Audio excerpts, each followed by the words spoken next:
Premier League primetime on tape. Jose, Cyrus, and Andre. And you know that Dave I don't play. In the field, they can talk about it all day. Look, and we moving up. You can try all you want, can't move like us. When it all comes down, they choosing us. And I do gotta say we don't give a fuck.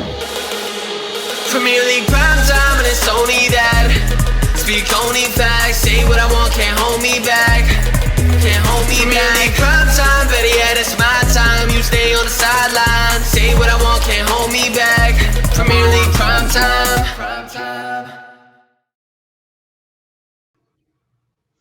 This meeting is being recorded.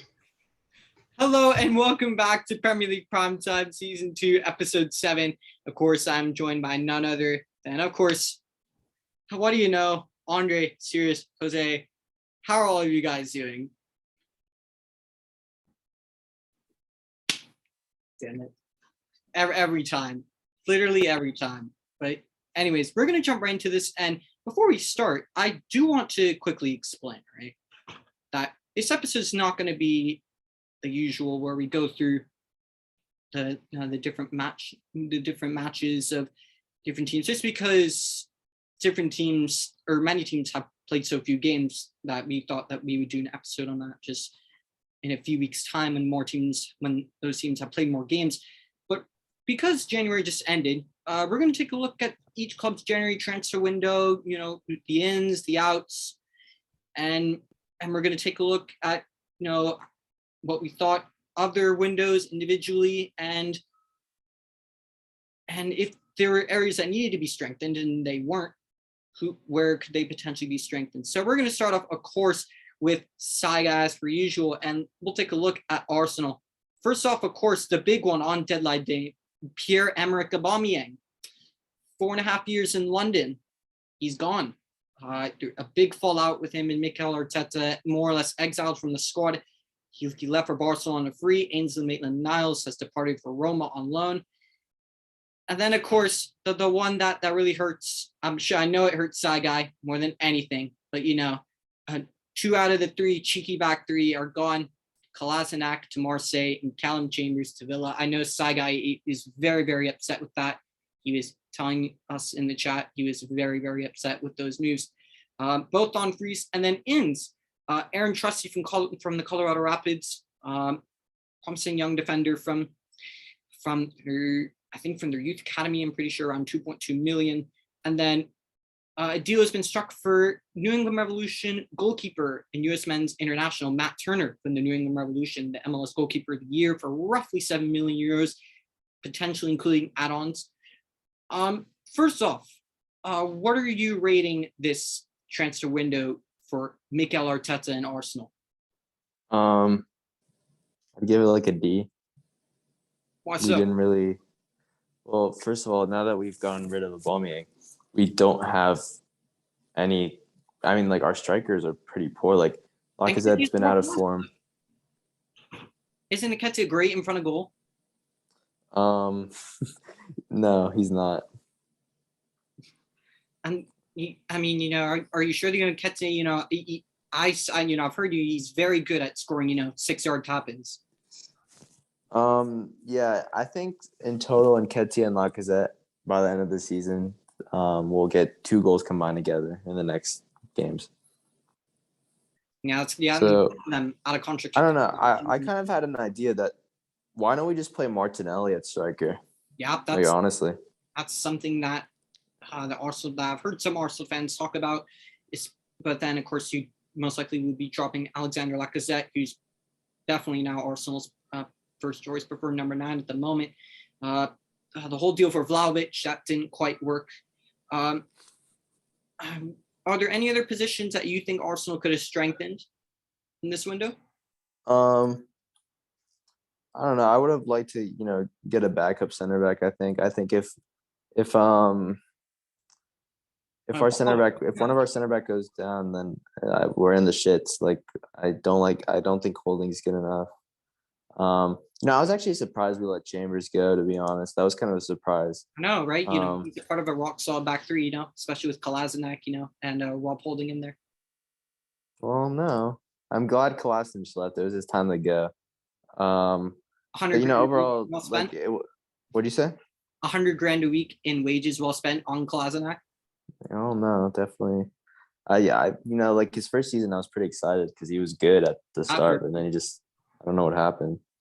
But I would have also liked to get another center midfielder. I think now Partey's suspended. That was so stupid why Partey came against Liverpool. He just got back from a trip. Not desperate. But overall, I think it was a poor window. I think we could have got more.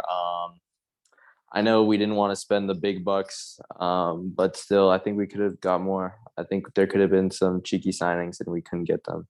But, overall, I'm still excited for this team in the future because we're going to be good once our young players keep developing.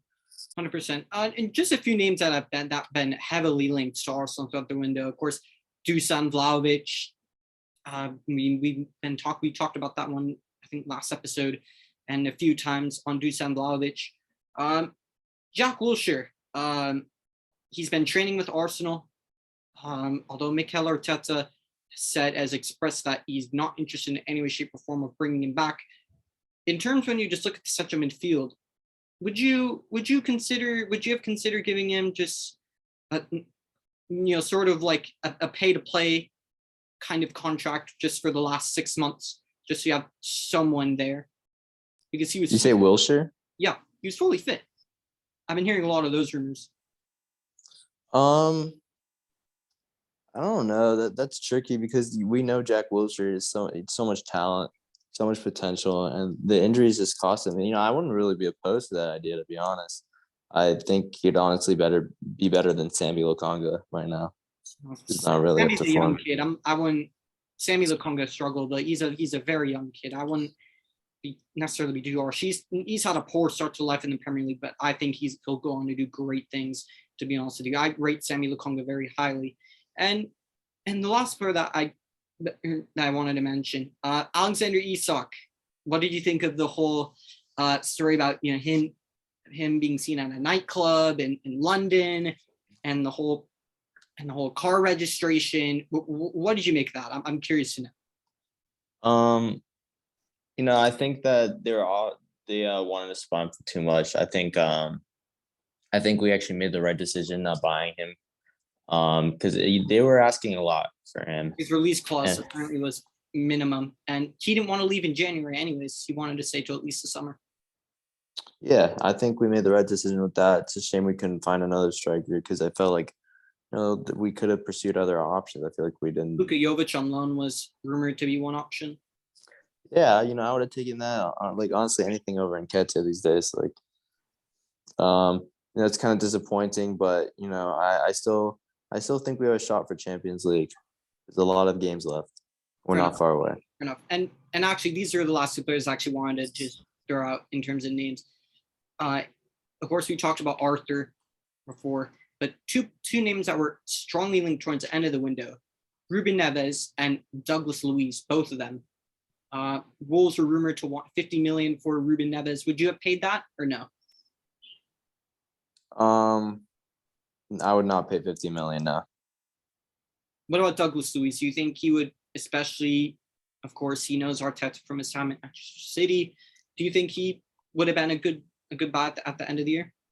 I think he would have. It just kind of depends on the price. I think if what Arsenal's gonna do is not spend big, then this summer we're gonna have to spend big. I think we just have to. If we're not gonna spend this, if we didn't spend this winter, we're gonna have to spend big next summer. We sold some players, got rid of some contracts. We have some money to spend this summer, so I'm excited for that. But overall, like if we were gonna get him, it wouldn't be for 50 million, that's for sure. 100%. Next, we'll go right into Aston Villa, and they've surprised a lot of people. Steven Gerrard coming in and trying to make a statement in terms of the two players that he recruited: Philippe Coutinho, former Liverpool teammate on loan from Barcelona, and Luca Digne, £25 million from Everton. Andre, what are you saying for Aston Villa this window? What are you giving them and Steven Gerrard? What are you grading their window? Yeah, I think these signings have elevated the quality of the entire league. I think we're seeing a trend with a few mid-table clubs that are showing some seriously intense, a lot of statement signings. And you have like Aston Villa, Newcastle, maybe Everton you can throw in there, are three clubs who are seriously pushing to be pretty serious. I think Coutinho, obviously, I think all Premier League fans are excited to see him back. Luca Digne was a slightly surprising one because I don't think Matt Target was doing bad, but he's certainly an upgrade even on the offensive either way. So I think Gerrard's going to want to facilitate a lot through the fullbacks, and Luca Digne could play a crucial role in that for Aston Villa. So yeah, both signings are great for Aston Villa and the league. 100%. Steven Gerrard wanting to make a statement right away. Do you think that there could have potentially been any other positions that they could have strengthened or no? Realistically, or do you think that they're good till the end of the season? I think they're good for the end of the season. I think any signings that they could have, I think they're good to the end of the signings because they've also loaned out a lot of players. I think I saw some stat they've loaned out like some 14 youngsters. Like it's a crazy number. So I think they've planned well for this season, and then they're also planning well going forward. I think the Villa board is doing a great job with their appointments all around at the top of all around the club. 100%, definitely. Next, we'll move straight into Brentford. They signed Jonas Lozel from Midtjylland on loan to have another goalkeeper in the ranks. And David Raya, of course, out with long-term injuries, so they're left with Alvaro Fernandez as the backup, just still there. And the big one, and regardless of what team you supported, whether you're Arsenal or Tottenham, it's wonderful to see this man back in football. Christian Erickson, of course, terminated his contract with Inter and now signing for Brentford in January. First of all, Jose, before we take a look at Brentford and rate their window from 0 to 10, how happy are you for Christian Erickson to see this man back in football? Yeah, it's great. And I was really excited to see that. I wasn't really sure if he'd really come back at all, or if he might just retire early or what he would do. But I'm really happy that he came back. I think it's a really, really great bit of business from Brentford, as long as he stays fit and stays in good health, as I'm sure everyone hopes. It's great business from them. 100%, definitely. And real quickly before we get back to looking at their window, Andre, any words on this? I know Christian Erickson deeply touched your heart during your time at Tottenham, or during his time at Tottenham. Let's not clip parts of that. Yeah, no, I'm happy to see him. I think it'll be interesting to see him at Brentford. I was sad when I saw in Italy they ruled him like it was illegal for him to keep playing in any league in Italy, so he had to move abroad. And then I read that he was training with the Ajax team, and they all said really good things. They were like, he's on the top of his form. He's one of the best guys in the Ajax training sessions. So when I saw that, I was like, okay, maybe he could be ready for a return to the Premier League or just another top league. And yeah, he signed for Brentford, that Danish connection. So yeah, I'm excited. Let's see it. 100%. Anyways, back to you, Jose. Looking at what are you giving Thomas Frank and Brentford for this window, and if there are any other positions that you think they should have strengthened, where on the pitch do you think they should have, and any specific names perhaps coming to mind? Yeah, I would probably give them a B+. I think purely because of the Erickson deal. I think it's a great bit of business from them. I think in terms of positions that they should look at, they should have probably looked at better. I'd go with striker. I think that they need an out-and-out finisher. I think Ivan Toney's been good, but not quite cutting it enough. I think Christian Benteke would be a good signing for them. Has a lot of experience, and he'd provide just some of that killer mentality that I think that they're lacking. Yeah, that'd be Christian Benteke. I think would be just a totally different kind of striker that they have right now. Of course, they have the likes of Brian Mbeumo. They have Ivan Toney, Wisa, of course. Christian Benteke is just more of a target man. He needs service. If we don't give the man service, he won't really score goals, won't really create things. Anyways, right into the next side, and that is Brighton. And they didn't really make any significant signings, although they did sell Dan Burn to Newcastle for £13 million. Scores for Brighton and Graham Potter for this window series. And what positions do you think that they should have strengthened? Because surely there is something that they could improve? Yeah, I think not going to get anyone that they had position to improve, but they've done really well this season. I think ninth place. I think that's pretty solid. I don't think people expected them to be in ninth right now. I think they got rid of one of their starting center backs, Dan Burn. They're gonna have to figure out who's gonna be there now. But I think they could have maybe strengthened their goalkeeper. I think I said it a couple of weeks ago. I'm not really sold on him. Sanchez. Yeah, I think maybe they could have got a backup to try to make it more competitive for Sanchez. But I also think maybe they could have got a winger. They've been starting a kind of Danny Welbeck out there sometimes, and if Danny Welbeck's out there and you're maybe try to get someone else. But it's weird because I don't know if you guys have seen recently, but Mopai hasn't been starting. He's been coming off. That's actually really interesting. Mopai, not starting, and maybe some cheeky speculation linked to Arsenal, incoming transfer for Arsenal, slotting right in up front at the number 9 position. Honestly, I'd rather have him than Nketiah, so I wouldn't be opposed to that. But yeah, I definitely agree with that. They definitely could have strengthened in other positions. I was very, very surprised that they did nothing this window. Anyways, into the next side, and of course we have Burnley, and because of the departure of Chris Wood to Newcastle after they activated that release clause of roughly 20 to 25 million pounds, they went out and got Wout Weghorst from Wolfsburg, typical Burnley striker, tall, physical, will hold the ball up. Scores for Sean Dyche and Burnley this window, Andre. And do you think that there are any other positions that they could have perhaps strengthened? And if any names come to mind, let the audience know. Yeah. First of all, let's talk about Weghorst.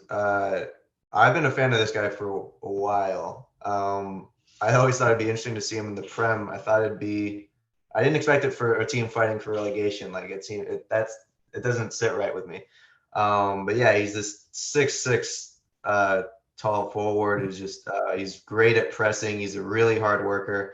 So he does fit the Burnley bill. I think he also would have been a quality signing for someone like a Leeds United. Like I think he would have offered them a new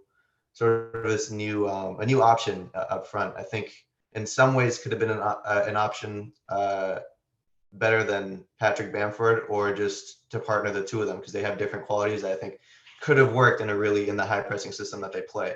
But he signed for Burnley. I hope they don't make him boring like a Chris Wood. I hope he can be more versatile than that for them. But yeah, I'm excited to see what he can do. But yeah, I think Burnley should have strengthened other areas of the pitch. I think just along that middle four there should have been some serious upgrades. You look at the quality that other teams have in their midfield area. Burnley, I don't think really compare right now. So I don't have any names, but I would say they should have strengthened that middle four that they play in the 4-4-2. Fair enough. Yeah, that's fair enough to say. But I think Burnley need major surgery, especially in their spine, especially when you look at the center backs positions. Tarkowski's is gone on a free at the end of the season. His contract expires at the end of the season. Definitely think I would have thought signing someone like Nat Phillips from Liverpool, whether it's on loan or permanently, would have been a perfect sort of signing for them. It's the player that I think would suit Burnley absolutely perfectly. Into the next side, and of course we have Chelsea and Jose. No, not Andre. Jose. They didn't really do much this window. Although they didn't bring in Dylan Williams from Derby County. A youngster came up through their ranks. Young left back to come in. Scores for Chelsea and the best coach in the world named by FIFA. I know Andre must have been absolutely elated when FIFA announced Thomas Tuchel was the best coach in the world. Scores for Chelsea and the best coach in the world named by FIFA. Yeah, they didn't really do anything, but I think that they didn't need to do that much. Yeah, I'll probably just give them a C fair enough. plus Yeah, average. average.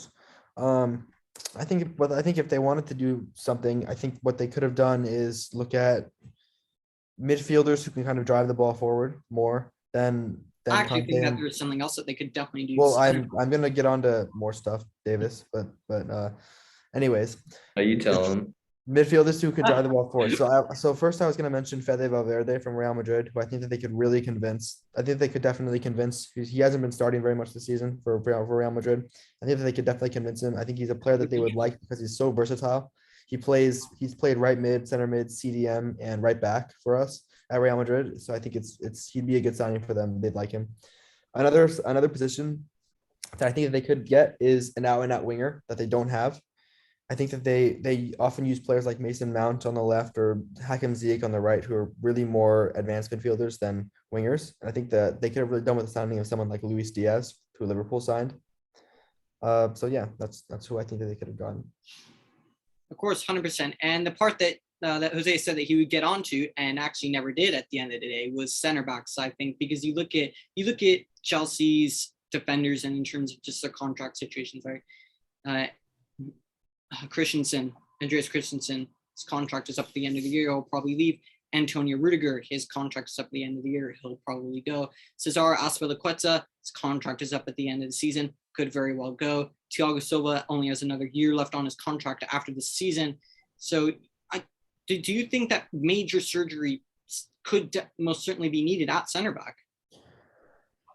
Yes, I think it could. I think it depends. I think Thiago Silva he'll definitely play another. Did you say his contract was up in the summer? No, Thiago Silva is a Chelsea player for another 18 months.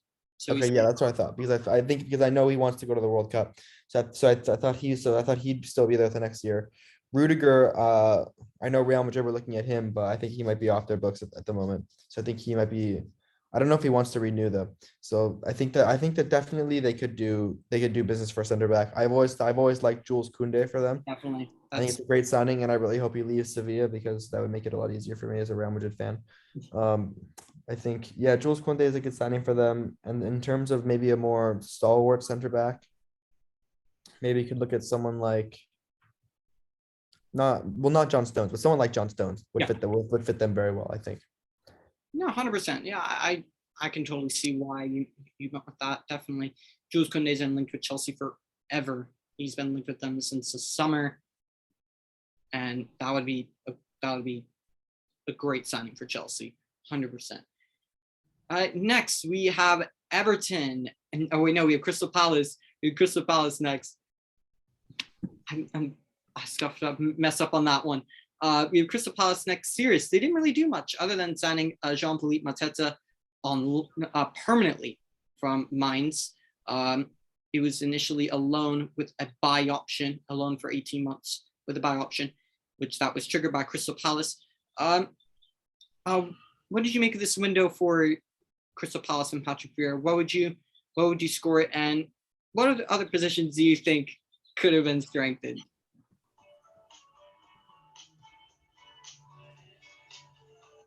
I don't know why this is on my face, but I'm trying to get it up. Oh, there we go. Yeah, I was kind of surprised they didn't make I don't know, more transfers. I feel like their defense was definitely lacking. I like Crystal Palace's goalie. I think he's solid enough. But yeah, I don't know. I think they could have done with more center backs. I think that I guess signing Mateta. Yeah, Johnson Mateta. I think that was a good move, but I don't know. I feel like their defense could have been improved. I like their midfield. Gallagher's been great this season. And phenomenal. And maybe they need I don't know, maybe new faces. James Ward has been there a while. He's becoming a bit of a liability at times. So. Fair enough. Yeah, right back. They could definitely use some fresh faces. Although they have Nathan Ferguson, who I've talked to Crystal Palace fans and they highly rate him and they see him as next sort of protege going forward, and the next Aaron Wan-Bissaka, I guess you could say. And they say that he potentially has an even higher ceiling than Wan-Bissaka. So that's incredibly, just seeing something like that. It's very impressive to see. Now we have Everton next, and on to Andre. As part of that, I'm not sure if it was part of the deal for Luca Digne or if it was totally separate, but Anwar El Ghazi joined Everton on loan from Aston Villa. The man who had been crying out to see play, Donny van de Beek. He has got a loan move to Everton. Honestly, just thank luck. Just thank you, Everton. Thank you very much, because I want to see this kid do well. And I hope on another note, right? And Jose, I'll just quickly come to you. Do you think Donny van de Beek could do well at Everton under new manager Frank Lampard? I mean, yeah, Donny van de Beek has been raving about how he and Lampard have like very similar visions of the way football should be played. So I'm sure he's going to thrive. I really don't know how he could. I don't know how he could not do well. Honestly, I think he's going to get a lot of game time. He's going to play well, and he'll show us what we've been missing. 100%. And of course, lastly, this one shocked me. Although I knew he was going to leave, I didn't know it would just happen at that time, and a fee that could quite possibly reach up to £40 million. Dele Alli leaves Tottenham after 7 years and signs for Everton under Frank Lampard. Andre, over to you. What are you giving Everton? What are you scoring Everton's window? And before I ask about just the other positions, whatnot, of course, Frank Lampard coming in for Rafa Benitez. What do you think Frank Lampard will bring to Everton as their new manager that Rafa Benitez just didn't bring? Yeah, a lot of questions to answer, but I'd probably give them like an 8, maybe a 9. I think they've had a really great window. I think Everton, nearing the end of that Rafa Benitez era, I mean, we're just not a side that a lot of other teams were afraid to play at all. I mean, they lost that game versus Norwich. Rafa Benitez, Everton never looked unified to me. They didn't look like they were working for each other. They looked like they were confused by the appointment. What was that? Even just in the beginning, before the season even started, most fans were convinced or not happy about the appointment of Rafa Benitez. Did it seem like something that was just destined to fail? Yeah, I thought it would go better than it did. I thought it would just take him a long time to earn the approval of the fans, given that he is, a former Liverpool manager.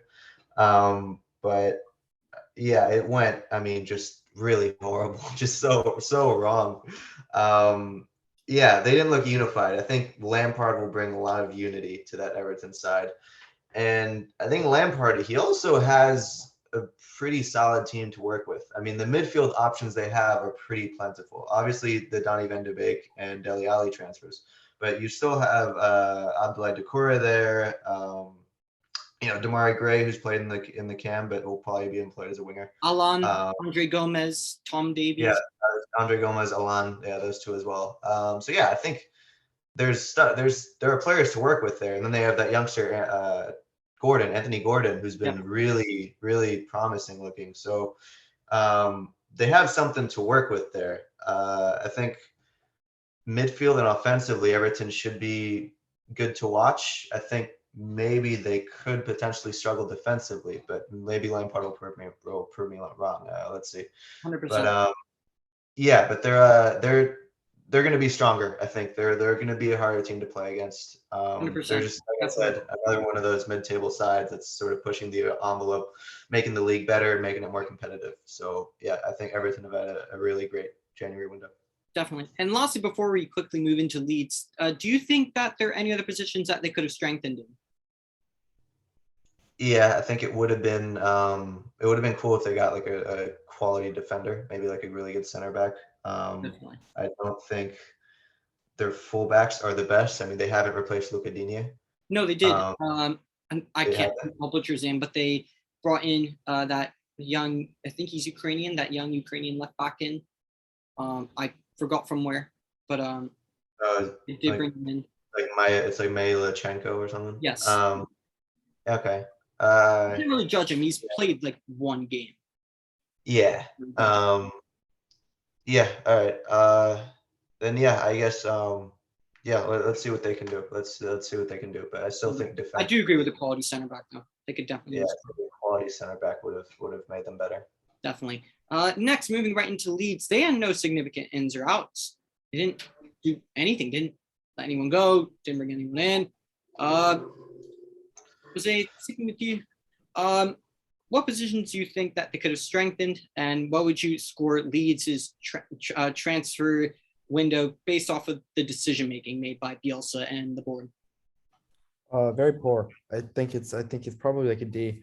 I think that they needed to. I think that what they really need to look at is revamping pretty much their entire defense. So what I would have done if I was Leeds is I would look at the table and I see Burnley on 12 points, and I think that it's very likely that Burnley will go down. So what I think that they could have looked at is signing some of Burnley's center backs, who we know are very good because Burnley have been a very good defensive side for a long time. I would have looked at Ben Mee, James Tarkowski if I was the Leeds owner. I think if those would have been two great signings that would have really improved Leeds' defense. 100%. I definitely agree with that. And do you think they also could have improved something in the striking department, because they don't have a striker? I mean, they're playing with Daniel James up front at the moment. Yeah, is Bamford's been injured, right? Yes, he's been injured. So I Calvin think Phillips they definitely could have looked at a backup striker as well, or just another striker to challenge Bamford up front. Would have been good for them. 100%. Next, of course, we have Leicester City. And one thing I will say, and for all the people who have disagreed with me in saying that Brendan Rodgers should not be nicknamed Mr. Bottle Job, look at the game against Tottenham, and in your honor, I state my case. Watching that game, that was just unbelievable. I go on a side note. I mean, Steven Bergwijn, in the time span of probably 45 seconds between goals, that was just unreal. And I could not have thought that Leicester could have bottled it anymore, and Brendan Rodgers could not have pulled a bigger Brendan Rodgers than he actually did. And that's why I'm always hearing Andre rave about how great Brendan Rodgers is all the time. Big fan. He said that he was his number one managerial appointment in the summer. But anyways, Jose, sticking with you, same thing with Leeds. I'll ask the exact same questions. And what positions do you think that they could have strengthened? Yeah, I think that for me, there's one kind of hole in Leicester's team, and I think it's next to Kaliar Soyuncu. I think that they need a top quality, pacey center back right next to him. I think they would really improve them. Someone I would go for maybe, and I know these players have played as fullback, but they've also played as center back. I'd probably look at Abdou Diallo, who's at PSG. Doesn't always get a lot of game time, and he's a very good player. So that at Dortmund. And then another player, maybe Nordi Mukiele from Leipzig would also be a good player for them. Both of those would be statement signings for me. Yeah, definitely. They can have Harry Maguire back. They could. Anyways, next, of course, we have Liverpool and Sirius. I'm sure you'd be very pleased with this one. I'll start with this one. If Liam, shout out to my boy Liam and his favorite player, Nat Phillips, has gone out on loan to Bournemouth. And Sirius, something that I know you definitely be delighted to hear. Tottenham look bound to sign Luis Diaz or Adama Traore. Barca come in and last minute take Adama Traore off of Tottenham's hands. Luis Diaz, it all seemed that it was going to happen. And Liverpool re-excited their interest in the Colombian, as they were highly interested in him in the summer. They saw that he was available, went back in for him, took him off of Tottenham's hands. I'm sure that's just made you happier than ever. Scores for Liverpool this window and for Jurgen Klopp. And do you think that they could have strengthened in any other areas of the pitch? Yeah, it's kind of hard to strengthen that Liverpool team. They have so many good players, so much depth. But it was a good signing. I'm glad Tottenham didn't get him. I think he's going to be great. I think maybe he can be like a type of Jota player. Yeah, I've heard a lot of people say that. Yeah, because Jota's been excellent. You saw what he did to Arsenal twice. But honestly, I think there's not much to improve in the Liverpool squad, and adding him just makes everything much better. For sure. That's like a Man I City signing in terms of quality and depth in the attack. yeah, and he's going to be a signing if they want to try to push for the Premier League. I think next season, because I think honestly it's over this season. If they want to try to make that push next season, I think it's gonna help them a lot. 100%, definitely. And next, of course, we have Manchester City. I'm just gonna skip the score because they're gonna get a 10 anyways, because they definitely did. They did something. They didn't need to do anything, but they made a very, very good signing. Julian Alvarez from River Plate for roughly 18-20 million pounds, and selling Ferran Torres to Barcelona for 55.2 million pounds. I think after initially investing roughly, what was it, 25-30 million pounds on Ferran Torres. It's really, really impressive. Andre, is it simple to say that not only are they, again, the number one candidate to win the league this season, but they get a 10 out of 10? Yeah, I mean, I immediately thought that they really milked the hell out of the Ferran Torres transfer, because that's what I immediately thought. I was like, that's a crazy amount of profit. And then they've gone out and replaced him with someone else, in Alvarez. So they haven't changed too much, but it was a good January window. That's kind of what a winter window should be, is what they did. It's not always this huge thing where everyone's signing everyone unless you really need it. So I think they've done it perfectly. They've now have a little extra funds for the summer. So they've had a good window. And quickly before we move to Manchester United, right? To Manchester City, and looking at Julian Alvarez, he's been highly touted as the next Sergio Aguero in terms of course, where he's, of course, coming from Argentina, being that classic number 9 striker. Lots of promise, and he's spoken very highly of, not only in Argentina, but in all of South America, one of South America's hottest prospects coming out from there. Do you think bringing Julian Alvarez in could hinder Manchester City potentially signing that big name attacker, that big name striker in the summer, the likes of Erling Haaland or Harry Kane?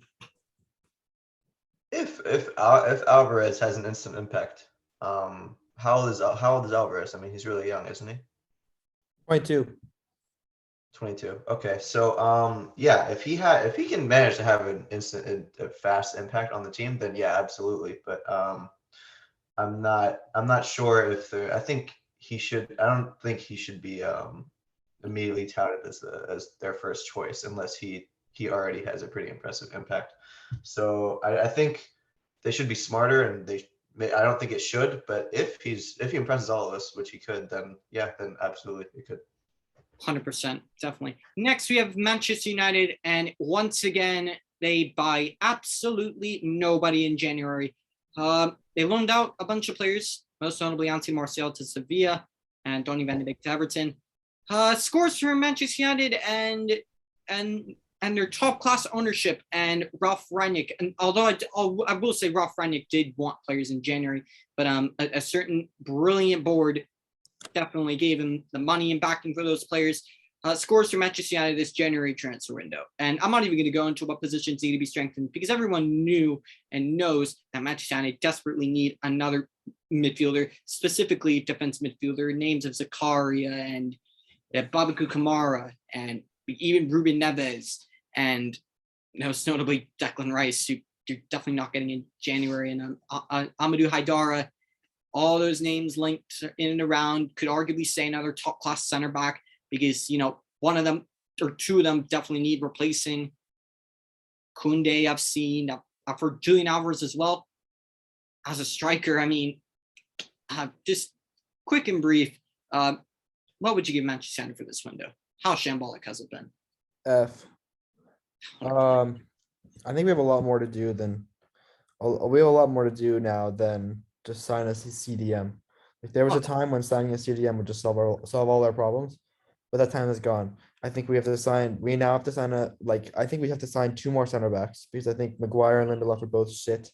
I think that They've been poor this season. I think that Greenwood going because of that whole incident is Yeah, a massive blow because Definitely. he played right mid, he played striker. He was the future. He was the future. We now have two strikers with a combined age of 70 playing up front for us. Definitely 100%. I think we need a striker. I think we need a new backup right mid. I think obviously we need the CDM. Yeah. I think we Definitely have a lot of work 100%. to do and we didn't do anything. Definitely. Although one thing that I did see heavily towards the end of the window, which did give me, the shivers and chills. Once again, Ousmane Dembele linked to Manchester United with Greenwood presumably out the door. Would you have taken him on a short-term contract? It's not that I would have like said yes, yeah, it's a good deal. I mean, if it had happened, I wouldn't have been too opposed. Not because I think he's gonna be great, but I think that he'll provide us with a bit of backup every once in a while when he's fit. And that we probably get him for Almost free never. or for like 5 million. So I think it'd be an okay deal if we got him. Not that I would welcome it or anything. Yeah, I totally agree with that 100%. Manchester United, absolute shambles once again in the transfer window. Ed Woodward stepping down yesterday, but of course replaced by Richard Arnold, just Ed Woodward 2.0, same old. And I saw something from Tom Brady, which without context, I think he meant in American football sense. And he was talking about the Glazers and how as a player, they're the owners that a player could ever want. Without context, one would definitely take that as something totally different. But if he meant that in general, completely, as much respect as I do for the man, he's a winner. He's won everything in American football. Please just stay with American football, and same with the Glazers as well. Next, of course, we have Newcastle, and surprise, serious. Did they splash out the cash? Yes, they did. Spending almost, I guess you could say nearly £100 million. You could just roughly round it. Very briefly. First, Kieran Trippier from Atletico Madrid, £15 million. Chris Wood from Burnley, £25 million. Matt Target on loan from Aston Villa, Dan Burn for £13 million from Brighton, and of course the big headliner, who they nicked Arsenal and Manchester United to, Bruno Guimaraes from Lyon, Brazilian midfielder, Brazilian international, £40 million. Now for Newcastle, scores for Eddie Howe, Newcastle for this window, and do you think that there's any other positions that they could have strengthened? Yeah, well, we know what the owners know. They have a lot of money, so gonna have to give them like A, I guess. I thought getting Trippier was a great signing. He wasn't even that much. And I think he's a good player for sure. Except his time at Tottenham. But his UCL experience is the experience they need. He's not even, I think he's only like 30. Yeah, no, obviously, with the money they can sign players. I expect them to sign even more this summer. But in order for them to sign more this summer, I mean, I'm sure they still could, but they need to stay up. They're in 18th right now. They need to stay up for sure. Now that they spent money on players who have European experience, like Trippier, Bruno. They're gonna need. They nearly signed Sven Botman and Diego Carlos. What Yeah. signings those would have been? Yeah, that would have been great. I think maybe that's their one only fault, but I think this summer they're gonna keep strengthening their team, and I'm kind of excited to see what they do. Of course, I mean, from personal bias, I hope they go down. I just don't want to see them in and around the Premier League. I just don't, to be honest with you. Quickly, Andre to Norwich. They had no ins. Hug Cantwell left on loan at Bournemouth. Where could they have strengthened, and scores for Norwich and Dean Smith this window? Oh, hello. No, I think it's almost like they're just readying themselves to go down. I think 17th. They're hanging in there. True. It's true, but Look, I mean, who are we to say if Dean Smith feels like he can do something with this squad, then so be it. But yeah, it would have been cool to see some just better signing or more signings all around. But sometimes when you're fighting for relegation, maybe you don't want more signings. Sometimes you just need that unity where everyone believes in everybody's abilities. So I'm not. Yeah, so maybe it's for the better. I think Cantwell was has had a pretty underwhelming season in the league, considering Definitely. last time Norwich were here, he was like really exciting to watch. I think when the season first started and we saw what's it, Gallagher doing well, and I was like, okay, here are these two teams with some pretty great attacking mid talents, and even though they're not great, No, yeah, I remember when you're talking about, the attacking mids and the great attacking mids. You mentioned Kevin De Bruyne, Bruno Fernandes, and somehow I heard out of your mouth Dele Alli. Just somehow. I don't know how or why. Quickly, before we move into Southampton, Sirius, any thoughts on somehow hearing Dele Alli being thrown into the same wavelength as Bruno Fernandes and Kevin De Bruyne? Well, even if it was 3 years ago, I still would have told Andre to shut up. And that says everything you need to know. Next, into Southampton, and no ins, no outs. Positions that they could have perhaps strengthened, and scores for Ralph Hasenhüttl and Southampton this window, Jose. I'd probably give them a C average. I don't think they had that much wrong with their squad, but maybe they could have strengthened. What I would have looked at is maybe a winger. I think that they're still playing Nathan Redmond out wide for so many years.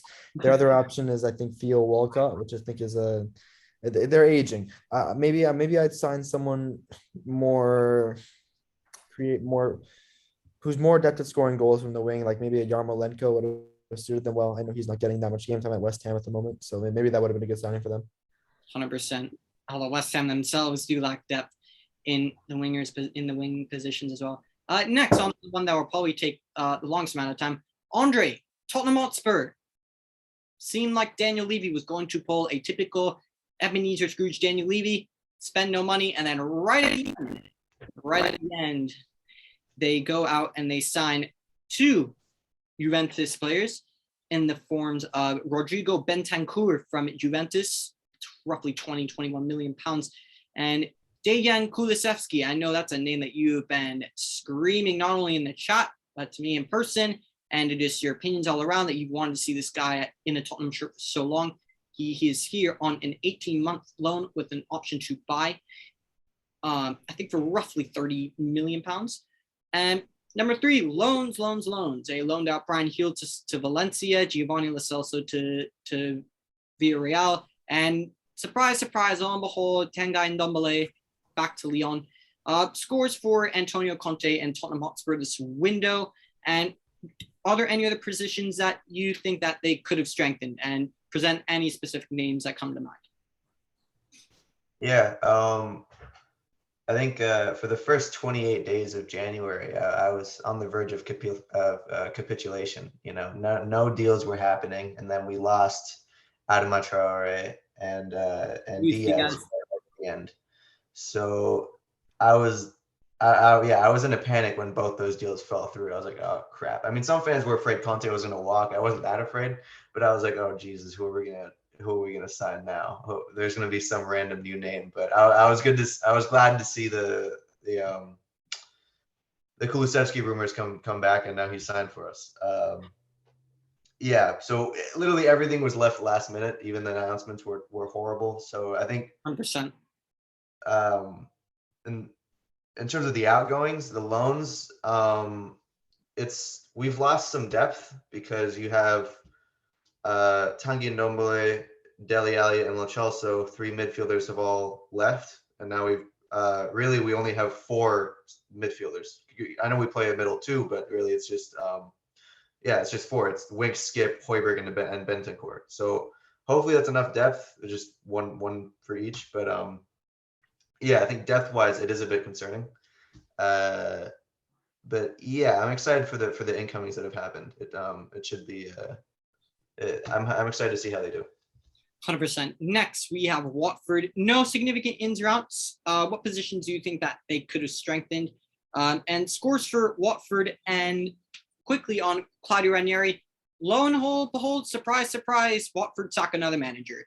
And side note on that question, serious, do you think it was a harsh decision to sack Claudio Ranieri? And do you think Roy Hodgson is the right man to hopefully steer Watford to Premier League safety? I don't think it was that harsh. They've been, I think they had like 2 wins in the last 12 games, something like that. 1 win in the last 12 games. They weren't doing well, that's for sure. I'm surprised in really signing one. They're 19th place. They're struggling.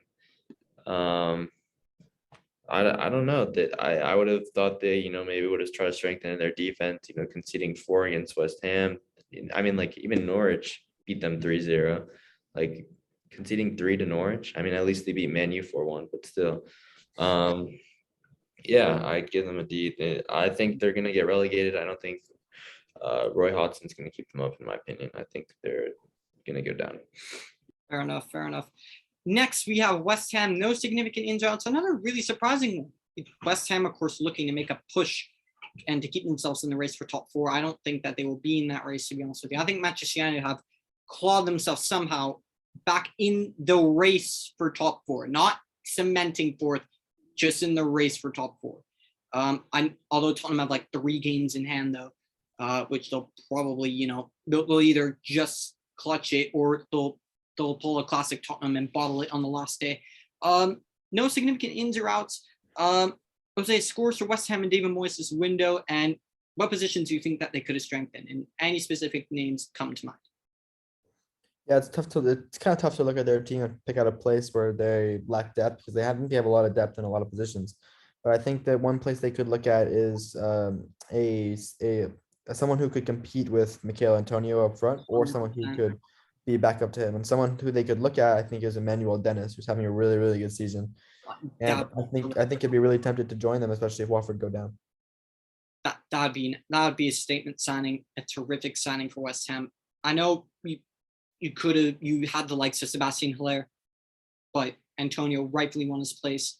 But signing someone like that, especially Emmanuel Dennis, what's he in the Premier League in terms of goals this season? Isn't he like 8.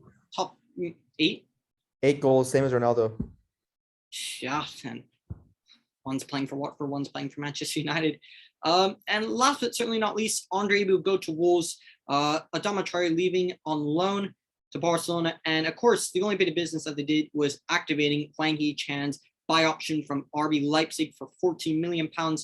Scores for Wolves and Bruno Lage's window. And what other positions do you think that they could have strengthened? And if any other names come to mind, please let the audience know.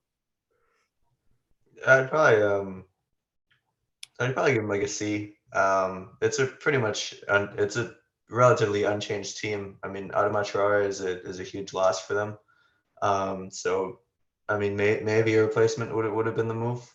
But even then, I think what's his name? I'm hoping Trincao can come into form. I'm hoping the front line does well. I mean, most of their goals, to be fair, have come from deeper positions, like in the midfield.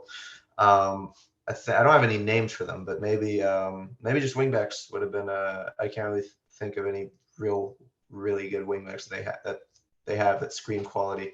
They're all good. I don't think any of them are bad, but yeah. Doherty. Yeah, try to see. Doherty, new 5-year extension at Tottenham, or back to Wolves? Wait, sorry, what was that? It was about Traore? No, Matt Doherty, maybe back to Wolves, ? Or would you want to see him sign that new lifelong contract? Yeah, I wouldn't mind him back to Wolves. Let's do a swap for Traore. Let's do it. And yeah, 100%. And quickly before we end the show, just going quickly back on that midfield crisis that Arsenal could potentially have. Saga, not to worry, Granit Xhaka is back. Does that give you any optimism? I never want to see him on the field again. How much optimism does Xhaka give you when you see him on the pitch? Definitely very composed, calm captain material on the pitch. Definitely error prone. Well, shag me a river. And that will sum up. Real quick, I want to wait. Let's say each of our top four right now that we'll think who will finish in the top four right now. Yeah, that's a good idea. Yeah, everyone give their top four. Jose, starting with you because I know you have to head out. Okay, I go Man City, Liverpool, Chelsea, Tottenham. I'll say the same. Me too. Sears, what about you? What's your Arsenal. Fourth, same thing. All right. And there you have it. Thank you for watching this and listening to this. Episode 8 will actually be in a relatively few weeks and more, as I said, when more people, when more teams play more games. Wherever you are watching this in the world, smash like on the video and, subscribe to the channel. Look at our other platforms and other databases. And wherever you're watching this in the world, have a great day.